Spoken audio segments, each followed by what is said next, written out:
It is a whole Wednesday, Wealth Building Wednesday in these streets, and I'm excited to be talking with my family. So this Wednesday, we'll be hopping into mentally preparing for your wealth.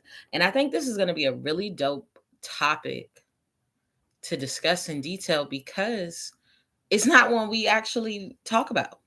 Um, as it relates to wealth building, you know, generational wealth has turned into a buzzword. Generational wealth, legacy. Legacy has turned to what?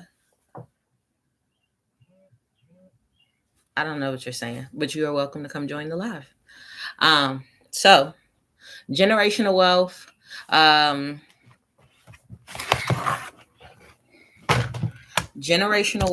legacy, all these things have turned into really big buzzwords, especially within our community. However, we really don't talk about the mindset that goes into that. And I'm going to be transparent for a moment because I'm going to speak from personal experience, right? Like, a, I think we sometimes compartmentalize where we give ourselves permission to build this type of wealth, right? We know that the Black community spends trillions of dollars every year as consumers, right? And we are comfortable with, even as being a part of the Black community, to pay people what they're worth from other groups, right? Apple say pay 1,000 or 1,200 or however much for a phone, you drop it. Balenciaga charge this much for some shoes or for this. The Gucci charge this much for a belt, you drop it.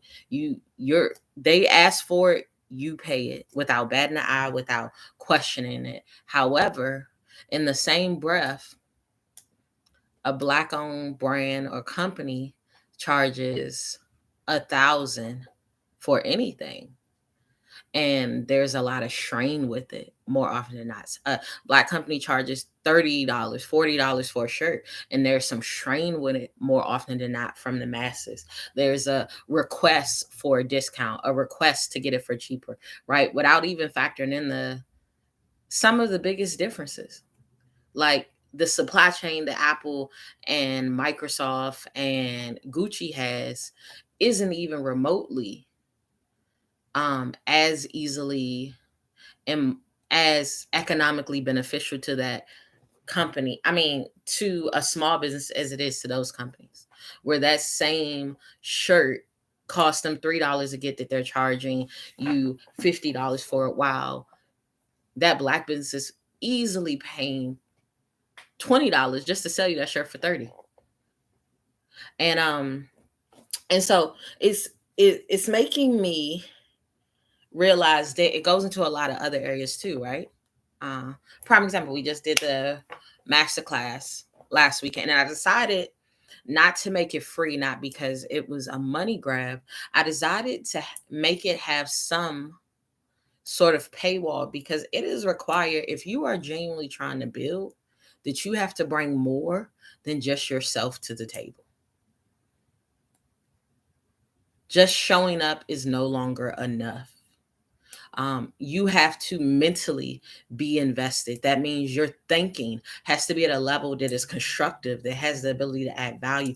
That means you have to possess some type of knowledge or some type of understanding that has the capacity to contribute to what you're trying to build. You have to possess some of the initiative to develop in these things that allow for you to build. And so when you start to realize that, just physically showing up or just doing exactly what's told is not enough, it actually forces you to take on a different mindset. So if you are in the remote ballpark of wanting to be somebody who has the ability to establish a legacy, not a memory, but a legacy while on earth, that requires a different mindset. If you are genuinely somebody who isn't just using generational wealth as a buzzword or something to blend in or come off like you're co-signing what somebody else has going on, It requires a different mindset. It requires a different mindset in two regards. It requires the mindset where your decision and your planning and your actions don't just align with what is needed to meet your right now or meet the right nows of those who depend on you, but it requires for you to be making the necessary strategic moves that allows for when you're long gone, the plan to still be able to sustain the motion it's in. Prime example. Had a consult earlier with somebody who I've developed a real good friendship with over the last 2 years as I helped him build business credit. And he was talking about a really successful Black owned corporation that is trying to be purchased because they have nobody to inherit their company. They have no children, they have no grandchildren, they have nobody who can take on a succession plan for them to actually keep the company in the family. You're talking about a multi-million dollar company now having to go through the process of being sold off to strangers. Right. Meanwhile, if you're talking about generational wealth, if you're talking about building wealth, you have to realize that that money is going to outlive you.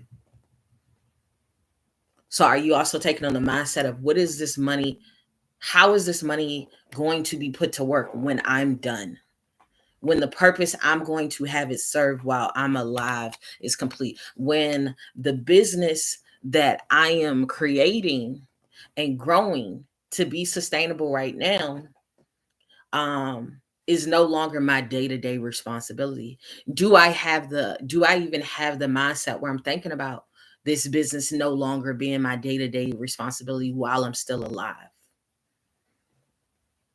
And a lot of people don't.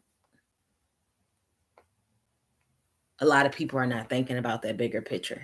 A lot of people are not developing skills that they also have the capacity to relate to their children and their children and their nieces and their nephews, right? Because legacy may not just be your immediate offspring or your immediate biological children. It may be nephews.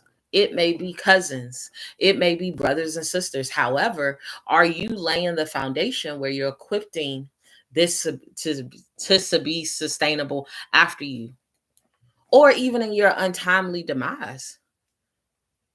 Like, what will happen if what you are doing right now to build wealth had to abruptly come to an end?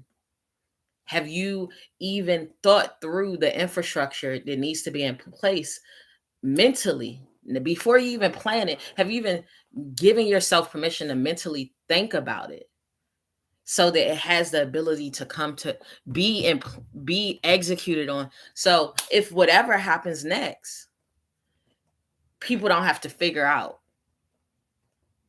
what they're supposed to do or how they're supposed to step in or what actions that they could possibly take. Right. One of the things that, and this is a very transparent moment for me, one of the things that made our stop shop so imperative, that I felt it so imperative, was going through the process of not knowing what I didn't know and not having a point of reference to find out easy. Like, it's one thing not to know what you don't know, but it's another thing to struggle with figuring out where to go to even start to understand. And so for me, in my thinking of that was, I established this company with the mindset that everybody came from nothing and nobody had a point of reference. But I have to realize that that's not reality. A lot of people have points of reference, especially in the age of technology. A lot of people just don't take heed to the information until it's out of desperation. They don't care about credit until they're in a situation where they are desperately in need of transportation, desperately in need of somewhere to live, and they can't get approved for rental property or a room to stay in or nothing. They're desperately in need of some money to help pay a certain bill that could lead to very, very compromising circumstances.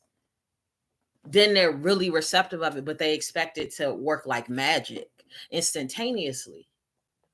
right? So even in the way that we structured it, we structured our Stop Shop in a way to keep it accessible, to give people access to free consults, give people access to low cost consults, give people access to low cost courses, give people access to free courses, give people access to very inexpensive ways to get their business in positions to be able to scale and connect at a level that they've never been able to do before. When in all naturality, it was like, well, mentally, it was a scarcity mindset that never gave us permission to make it sustainable, right? The goal was sustainability, but how do you make something sustainable if the demands of it are far outweighing the requirements you're placing on people to meet it, right? And that comes from a mental state too, like mentally preparing for your wealth. That requires, when you come from nothing, it actually requires for you to intentionally think through, okay, what do I need for right now? What do I need for this to be possible a month from now? What do I need for this to be possible 5 years from now? Have I factored in the fact that inflation is going to happen? Have I factored in the fact that this industry has a 5 to 10% increase in cost of goods and supplies and services on a quarterly, annual, semi-annual basis? Have I factored in that labor, for us to be able to not be caught up in the labor shortage, requires for us to be able to start at an introductory pace rate of this, right? And then it requires for us not to say, okay, I'm just going to carry the burden of it to figure it out, but us to actually relate that plus what it requires for us to be able to sustain the momentum, right, of our actual day-to-day needs into it.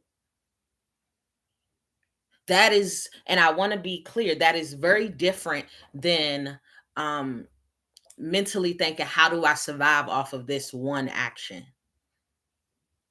Those are two different things. How do I structure this to sustainably grow versus how do I survive off of this one? Those pricings actually look different, because the biggest reason they look different is because you might price for $50 because you got a $50 bill due. I might price for $100 because the bill due is $40. The contingency fund for this issue may require another $20. And for this to be able to use the resources I have right now to reinvest into it later requires me to have the ability to delegate $30. But I understand that's not immediate gratification resources. I understand that's not immediate, right? Like it mentally, it requires thinking 5 years from now, immediately, and in the short term, in between time, simultaneously. And to have a plan for what I'm going to utilize what I have now delegated for all three for, so that the long-term goal is actually capable of being made a reality. Mentally, a lot of people are stuck in the hope field. One of the big things that I think a lot of people struggle with, right? The Black community, more than anybody, they are a very faith-based community, which is dope. But they're not faith-based, they're hope-based. They're like hoping this thing happens. They're not taking the necessary logical steps, planning, and actions to make sure it can come reality. And so that starts with mindset. Do you feel okay? I'm gonna give you a prime example. I started a third company, right? Right now I'm running a promotion with that company. Luckily, I was very intentional about promoting the price before I actually engage with people, right? But by time I engage with you, you understand these are the requirements and there's still going to be more of a cost. Okay. Well, initially, all of the sustainable things I was willing to try to cut back on. But in all naturality, it's like, well, if I cut back on how much I charge you for gas, despite this cost being the cost attached to gas, but what does that mean? That means I'm going to be in the red. If I cut down how much I charge you for labor, but this is what it actually costs to have this labor involved, well, what does that mean? That means I'm going to have to be in the red in that. If I don't give myself permission to have this, that means these prices are going to go up, and I'm just going to be trying to figure it out. Because mentally, I don't want to feel like I'm taking advantage of you. But everything has requirements. And sometimes mentally preparing for your wealth is giving yourself permission to have or require more than what you need right now. A lot of people, that is actually where their struggle is. It's not that they can't make money, it's that they don't actually know how to require the money they see to be more than what they need immediately. And the instant gratification of microwave society culture and social media and all that stuff is pandered to. But a part of it has been like, you have been around people surviving for so long that requiring $1,000, even though you only need $200 today, it's like, man, but they might need that for something else. But do they really?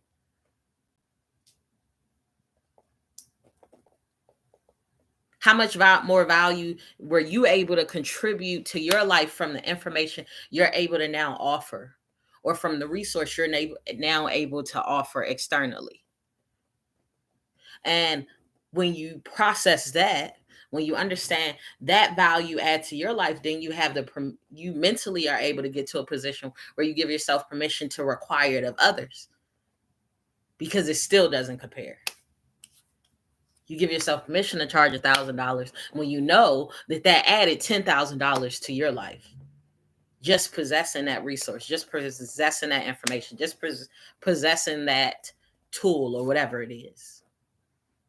And that is the part I want to challenge today. I want to challenge the part where people actually, as you prepare for your wealth, can I get a pen, Thomas? As you prepare for your wealth, I want to challenge the part that makes you actually have to not just think about the immediate, but actually think about the end goal.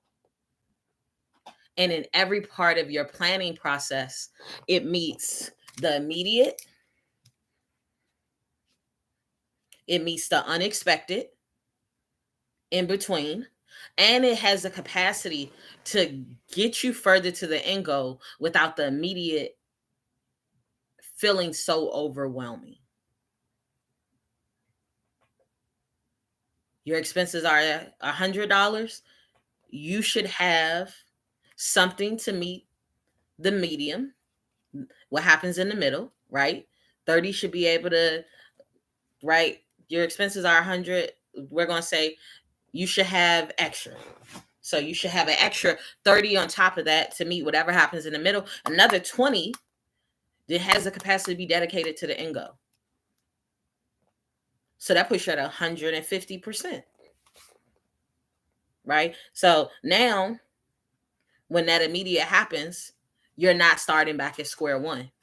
Right? But when whatever happens in the middle happens, you still have something left over for the end goal. So that 30 catches whatever happens in the middle, because shit happens, life happens for everybody, right? So instead of actually requesting 100 because that's what you need, request 150. And these are really round, generic numbers. This is not attached to a specific thing, and I don't mean exact 150, but whatever your immediate is, you should be requesting 150% more of that when you're thinking about your planning process of whatever your end goal for wealth is. Why? Because life is going to happen, health is going to happen, unexpected occurrences is going to happen, pandemic is going to happen, inflation is going to happen, whole lot of stimulus that now has to be overcompensated for. A market is going to boom, the supply chain is going to go crazy for a while, gas prices are going to get inflated out of the blue, a war is going to happen on a whole nother continent that's going to have collateral impact on us. That's your in between. A slow season is going to happen. Let's keep it real simple. A slow season is going to happen. People are going to cut back on leisure spending. They're going to lose some excess money they seen coming in. They're going to lose a job. They're going to lose something that didn't make them as confident. They're going to have a new baby that locks them in the house for a while. They're going to, whatever, choose to retire and figure out how to adjust to less income so they never have to go back to work for a little while. Right? But that's a mindset shift.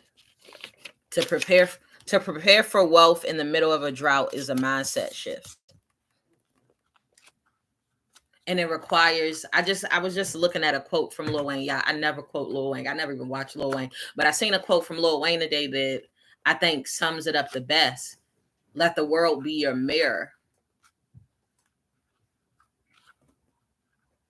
Right? Let the world be your mirror, i.e., it's the reflection of you looking back at yourself, but it doesn't judge. The mirror doesn't tell you how to think about yourself. It doesn't tell you how to feel. It doesn't.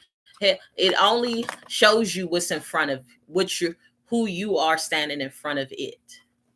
Right? That was such a valuable quote, yo. It was. It was. I had a bigger point with it, but it just boop boop boop. But yeah. And so right now is a time, if your goal is to have wealth, not money, but wealth. And wealth for different people translates to different stuff. That means time to spend with your family at the drop of a hat. That means the ability to work one day a week and have every need met. That means the ability to plan for your children's children to own whatever it is you currently possess. That requires for you to have the mindset of what does it require of you today? What type of stuff can come up in the middle that you should already be compensating and preparing for, right? That's typically in very generic, basic life terms. That's your emergency fund or your contingency situation. And then what does the end goal actually require for you to contribute to it for it to be made reality? All three of those you have to mentally have the capacity to think about all three simultaneously. And starting today, you have to now make the decision of what is required to work towards those.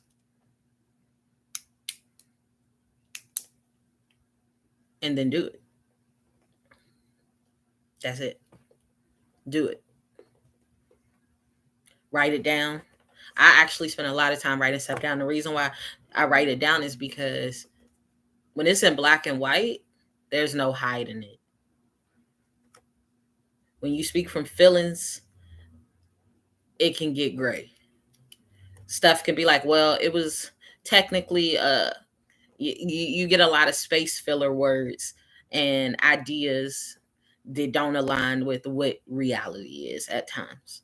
It becomes real subjective versus writing it down becomes objective. Well, this is what it is. This is what has changed. This is how I track it. And concretes. It forces you to have to get concrete in your detailing.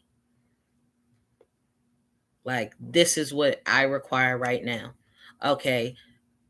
These are the things that came up that became the stuff that happened in the middle. This is the end goal. I'm this much closer to it. Becomes measurable as well, which is the second part of mentally preparing for your wealth reality. And I just double back to what the Lil Wayne "Let the World Be Your Mirror" thing is. But yeah, so that's the other side to it. It's now measurable because it has to be measurable. Like, okay, I've been able to, by making this decision, and I'm going to keep it real non-money related to keep it even easier, right? My goal, my wealth goal is I want to be able to do lunch with my child 4 days a week.